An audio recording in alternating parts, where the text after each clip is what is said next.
Sponzor ove emisije je samoskuteri.com. Ljudi, idem u grupnu vožnju. Nikad to do sad nisam radio. Ali eto, za sve postoji prvi put. Za sve one stvari za koje sam govorio da ih nikad neću raditi, postoji prvi put, očigledno.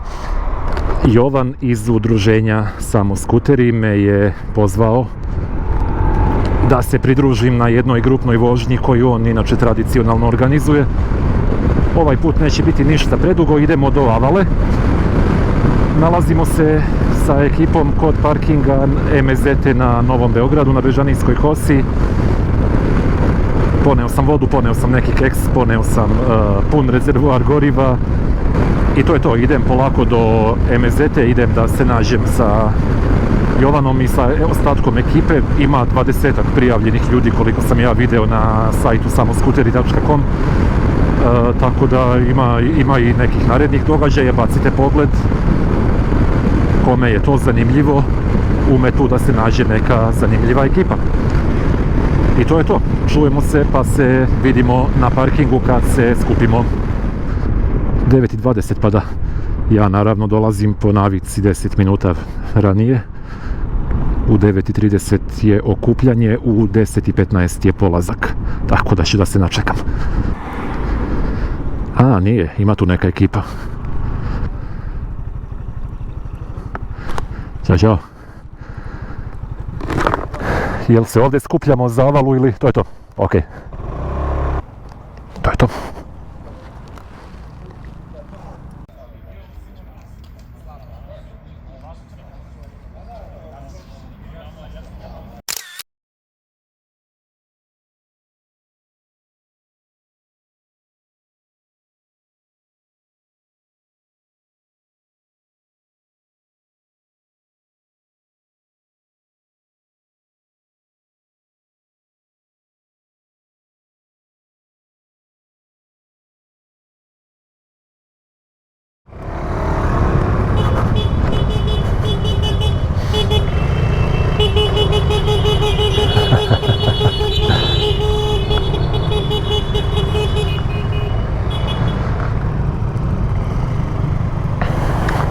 I idemo polako u moju prvu grupnu vožnju.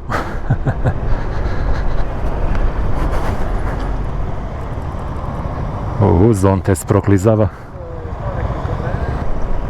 Vidjeli ste snimak grupe pre nego što smo krenuli, vidjeli ste i fotografiju jednu, ima nas, evo vidite i sami. Ima nas možda 20-ak, 30-ak, tako da nismo loši.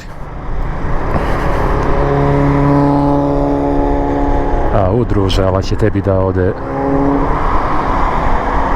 i bubrezi i sve osim bubrega što ima.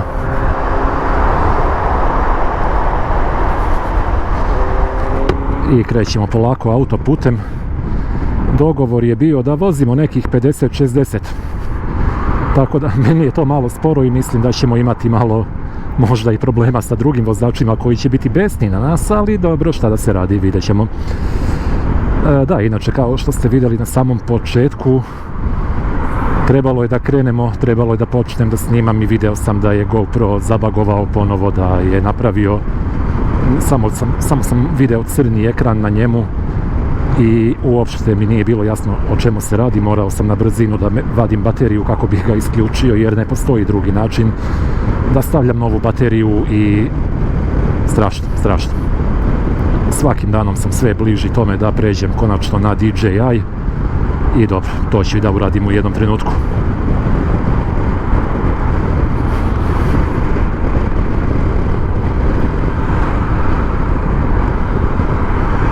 Malo da snimimo i ostatak ekipe.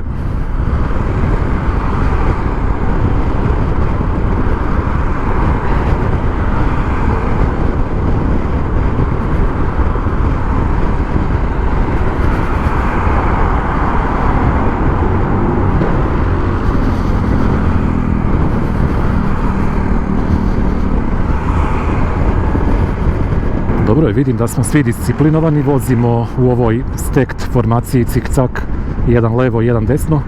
Možda malo manje održavamo rastojanje nego što bi trebalo, ali dobro, nije ni brzina prevelika, tako da nije toliko strašno. U ekipi inače ima svega i svačega od skutera, ja mislim da nema ništa ispod 200-250 kubika.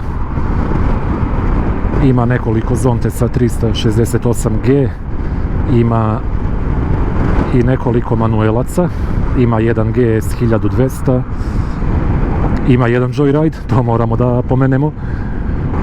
Tako da imamo stvarno raznoliku ekipu i raznoliki sadržaj i sastav skutera.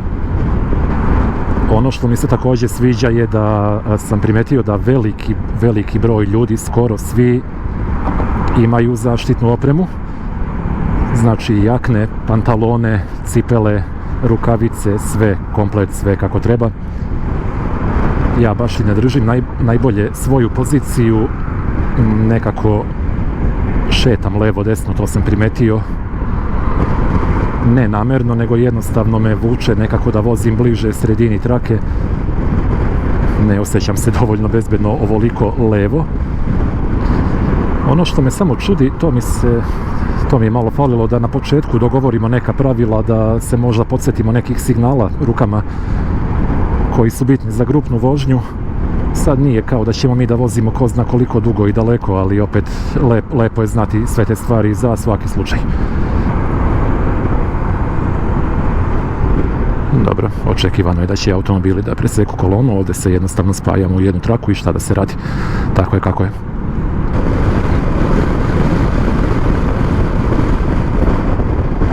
Tu smo svi. Spojila se grupa ponovo, svi su na broju. Idemo dalje. Kao što rekoh, ovo je meni prva grupna vožnja, prvi put da vozim sa ovoliko ljudi i sad ajde, vožnja sama po sebi. Mislim, vidite, vozimo konstantnom brzinom, jedan levo, jedan desno, pratimo vođu grupe, to je Jovan u ovom slučaju i to je to, nikakva posebna nauka. Ono što je mnogo zanimljiviji deo bio je ono upoznavanje i priča sa ljudima pre vožnje, gdje čujete mnogo različitih drugačijih mišljenja, stavova, iskustava, vidite mnogo različitih skutera i motora, tako da je to ono što je po meni za sada neki highlight cele ove priče i celog ovog događaja. I to mi je za sad ostavilo najveći utisak i onako pokupio sam neke ideje i neke stvari. Jedna ideja je definitivno trening bezbedne vožnje. Upoznao sam čoveka, dečka, koji je u motoklubu Bezbednost. Sad ima raznih, da kažem, provajdera tog treninga bezbedne vožnje, ali eto, on je konkretno prošao kroz to i to je priča iz prve ruke i kaže da se on nakon tog treninga vratio kao drugi vozač, bukvalno. Drugačije je počeo da razmišlja, mnogo bolje je upoznao svoj motor, mnogo je više postao svestan svega što može i što ne može da uradi, pogotovo šta sve može, a da je vjerovatno verovao da ne može u nekom trenutku. Tako da je po njemu taj trening jako dobra i korisna stvar. Materijalno ulaganje nije preveliko. Sad, to je trening koji je grupni, znači tu grupa kolika će da bude, to niko ne zna. Ja sam nekako više u fazonu da bih otišao ili na individualni ili možda sa još 2-3 ljudi, jer jednostavno verujem da se tu radi mnogo intenzivnije i da instruktor ima mnogo više vremena da se konkretno jednom čoveku posveti. Ali dobro, ajde, vidjet ćemo, ima vremena. Sad neke stvari koje je on meni rekao, šta je vežbao i šta je učio, meni to i dalje nekako nema svrhe za moju vožnju, za način na koji ja vozim, tako da je i dalje se zbog toga razmišljam da li ću ja stvarno dobiti toliko od toga što mi je realno korisno, to ne znam, ali ajde, vidjet ćemo, razmislit ću još malo, nije ništa hitno, ne moram sutra da se prijavim. Ono čega također nisam baš neki veliki fan je vožnja u ovako velikoj grupi, znači ima nas bar 30-ak. čisto zbog drugih ljudi u saobraćaju, jer nije kao da imamo neke puteve od 6 traka, ipak je ograničen izbor traka na našim autoputevima, tako da ako mi zauzmemo ovu jednu i vozimo, dobro sad vozimo 80, to nije toliko loše, ali ono ranije dok smo vozili 60-70 meni je malo, ja sam se loše osjećao. Zbog toga sam se nadao da ćemo se podeliti bar u dve grupe, pa da krenemo malo odvojeno sa nekim razmakom od minut 2, ali dobro, ajde. Ono što je činjenica je da na motoru svakog dana naučite nešto novo i svakog dana postanete svjesni nečega što ne znate i u čemu ste loši. Ja sam loš u grupnoj vožnji i vidim koliko mi teško ide da održavam ovaj strogo levi deo trake. Sve me nekako vuče kao unutra, pogotovo kada mi naiđe neki auto sa leve strane. A iza mene u desnom delu trake vozi čovjek na 5 metara i ne bi bilo pametno baš da se ispred njega ubacujem, jer to je njegov deo trake. Ovaj deo ekipe iza mene baš i nije u fazonu da vozi cik-cak, ali dobro, šta da se radi. Ja mislim da bi ovdje trebalo da se isključujemo desno, a? Se nismo malo zeznuli.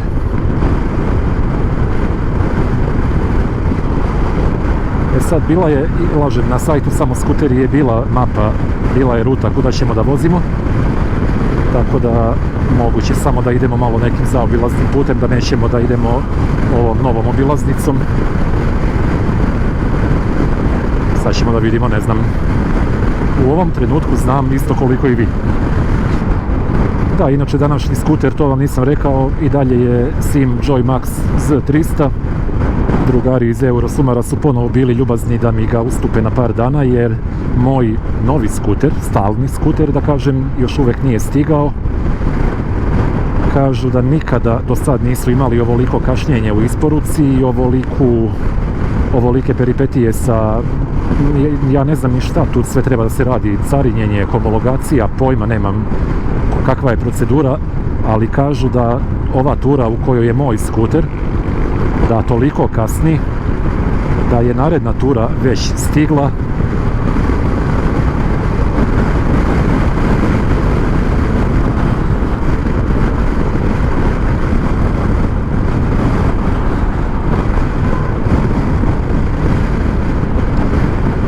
Samo izvinjavam se, morao sam malo da prestanem sa pričom dok ovo nisam sve izobilazio i uradio.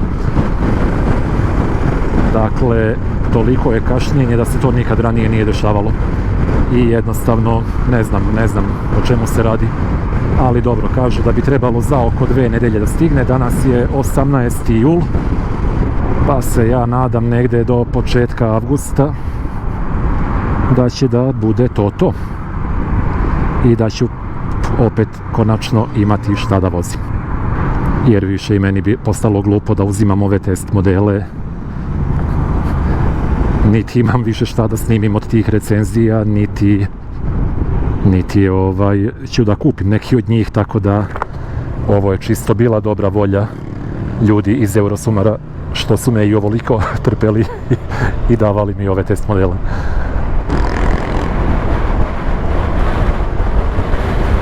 Aha, dobro.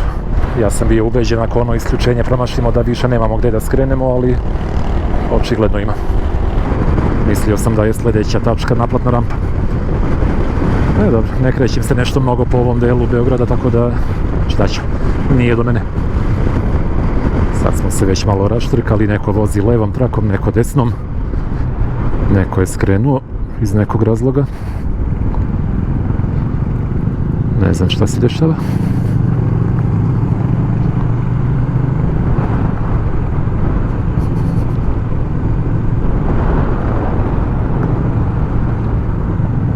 Se vraćamo. Ok, ne znam šta se dešava i o čemu se radi.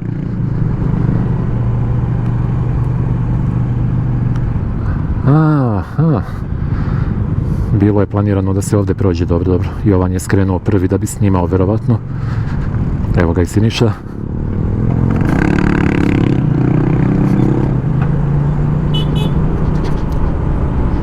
Idemo dalje. Sad ćemo već malo da vozimo jedan iza drugog u jednoj koloni, jer ovdje je već malo uži put.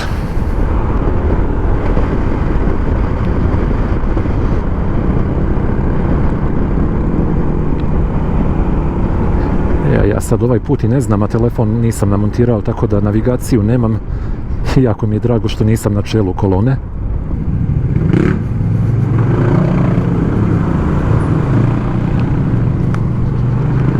Hvala.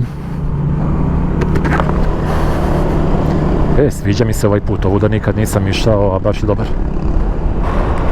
Kako je lepo ovdje. Morat ću ja da ponovim vožnju ovim putem.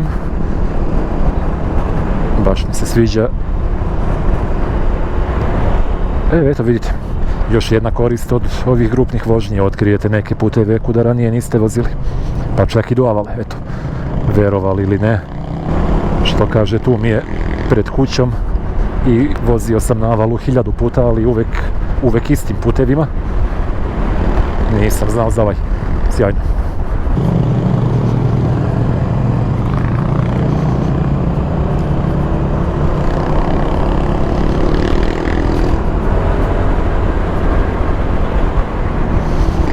Ono što je jako bitno kod ovih grupnih vožnji, nema trkanja, nema ega, nema merenja, znate već čega, nema preticanja, znači vozimo jedan za drugim, onim tempom kojim vozi prvi u grupi i to je to. Ko hoće da dokazuje da je brži od ostalih, za njega ovo nije. Da me ubijete ako ja znam gdje sam. Ali dobro, vođa grupe zna. Ja se bar nadam.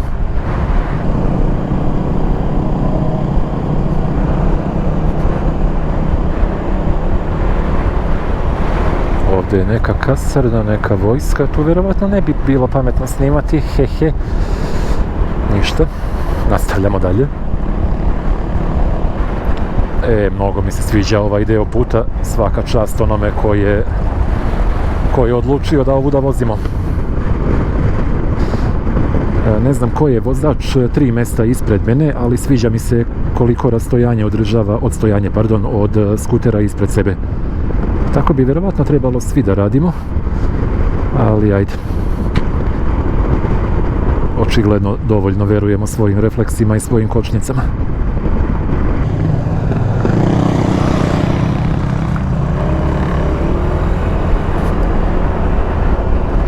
Sad malo nerviramo vozače iza nas. U krivini je ok da se promeni pozicija u traci. Pa ćemo posle da se vratimo u formaciju. Sad znam gdje sam. Sad znam da sam na ovom avalskom putu, samo dolazim sa druge strane Avale, tako da praktično smo obišli oko planine. I sad se vraćamo nazad. Što je zapravo bila prilično dobra odluka, mnogo je manja gužva nego što bi bilo tamo od autoputa do tamo onim najkraćim putem kada bismo išli. Super, super.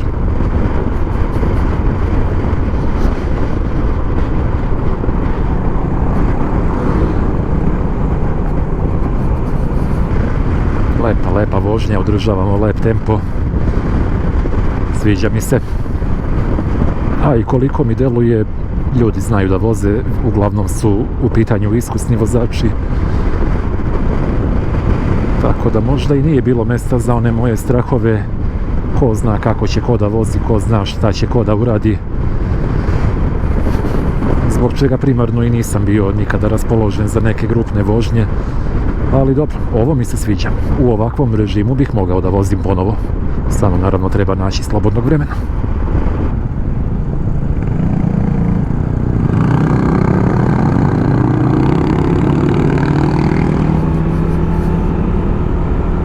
Krećemo uz Avalu. Za nijansu sporije nego što bih vozio da sam sam, što je potpuno ok. Pogotovo na skuteru koji nije moj. Ovo je, naravno, prepoznajete već test model SimJoy Max Z300 koji je bio kod mene nekih 3-4 dana Vozio sam jedan dan do Valjeva i nazad, vozio sam drugi dan do Zlatibora i nazad, i treća vožnja koju ćete gledati najvjerovatnije narednog petka, jer ću ovaj snimak da ubacim između. Naredna vožnja će biti iz prošlosti, također Joy Maxom do Kragujevca i nazad. Sjajan skuter, sjajan zaista. I eto, kada sam ga testirao tih par dana, nisam ga vozio na avalu, tako da evo sada ponovo imam tu priliku. Sve se lepo poklopilo. I dan je prelep, malo je toplije nego što bi bilo idealno za vožnju skuterom, to je za nošenje ove jakne i svega ovoga. Ali dobro, nije strašno, bar ovdje u hladovini skroz je prihvatljivo i podnošljivo. Kako lepo ulazi u krivine ovaj Joy Max. Koliko mi se sviđa, mislim ja vozim 50 na sat, nije ovo nikakva luda brzina, ali je mnogo lep, osjećaj mnogo lepši nego skoro na bilo čemu što sam do sad vozio.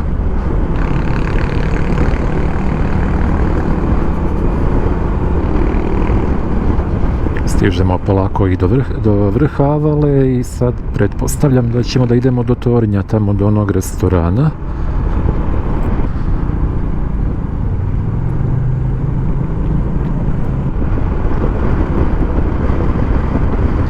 I stižemo polako.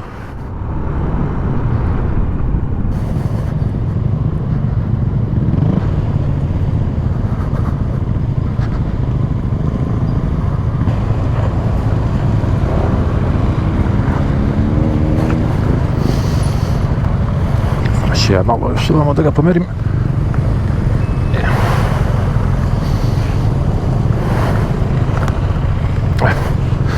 To je to. Samo da ne upadnemo u kanal. To je to, stižemo. I samo ću ja da iskoristim priliku da napravim jedan snimak. To je ekipa. Neki su članovi udruženja Samo skuteri, neki su se pridružili van udruženja, imamo tu i par motora manuelaca, tako da nije baš da su samo skuteri, ali eto, lepa slika s Avale. Ovdje ispod, zaboravio sam drugi deo ekipe, ovdje ispod Avalskog tornja. Ništa, idemo da vidimo šta ima da se pije.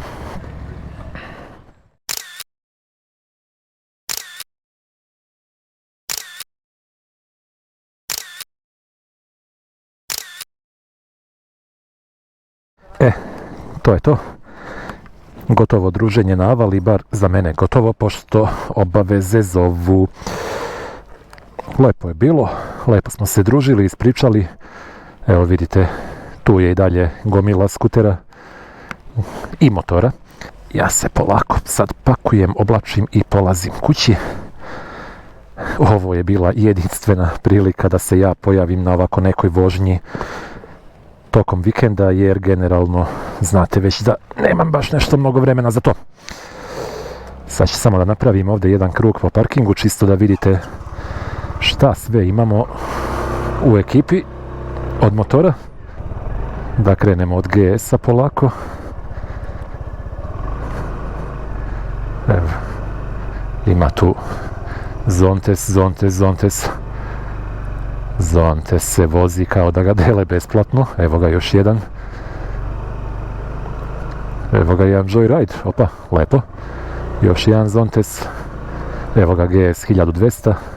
I još jedan Zontes iza njega. Royal Enfield. Lepo. BMW, ovo nemam pojma koji, ali lepo izgleda.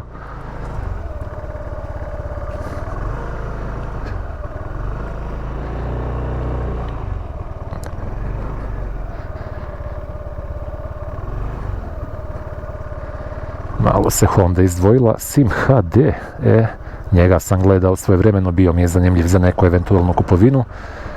I još jedan Zontes 350e, ako ja lepo vidim. I to je otprilike to, bilo je još par njih koji su morali malo ranije da odu, tako da nisu snimljeni. Ali dobro, bili smo tu u ovom restoranu u podnožju Avalskog tornja. Lep ambijent, lepo druženje. dobra ekipa, zanimljive teme. Mislim, onako malo razmenimo neka iskustva, svako ima neku svoju priču, neku svoju zanimljivost da podeli sa drugima, kako bismo svi postali bolji vozači i bolji ljudi. Od još par osoba sam čuo sve pohvale za trening bezbedne vožnje, tako da ću vjerovatno razmisliti o tome u nekom trenutku. Ali opet mi je drago da kada sam čuo šta se radi na tom treningu bezbedne vožnje, drago mi je da znam da ja sam to radim u svoje slobodno vrijeme, u onim svojim odlascima na poligon, tako da na dobrom sam putu. To bi bilo to, narode, spuštam se niz zavalu i bežim kući, obaveze zovu. Kao što rekoh, danas je 19. jul, jel tako? Da, 19. jul. Što se tiče mog novog skutera, tu je došlo do zastoja sa, već sam pomenuo, čini mi se, sa brodom, sa carinom, sa špedicijom, sa homologacijama, sa ne znam ni ja čime sve, nemam pojma šta sve treba da se dogodi u tom lancu. Otprilike ono što je do samog salona, oni su ljudi, oni i ne mogu zapravo ništa da urade i ne mogu to da ubrzaju ni na koji način, i jednostavno onog trenutka kada skuter bude stigao u salon i kada bude bio spreman za isporuku, ja ću biti obavešten. Tako da ne znam kada će se to dogoditi, ali najavljeno je da će to najvjerovatnije biti u narednih par nedelja, znači negde početak avgusta, na primjer, ja se iskreno nadam, pa ćemo onda imati neke nove klipove sa novom mašinom.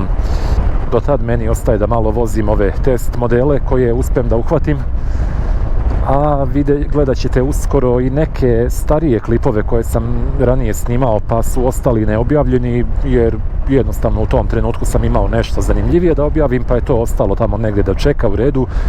I to su neki klipovi sa Joyrideom koji je već prodat, jel da?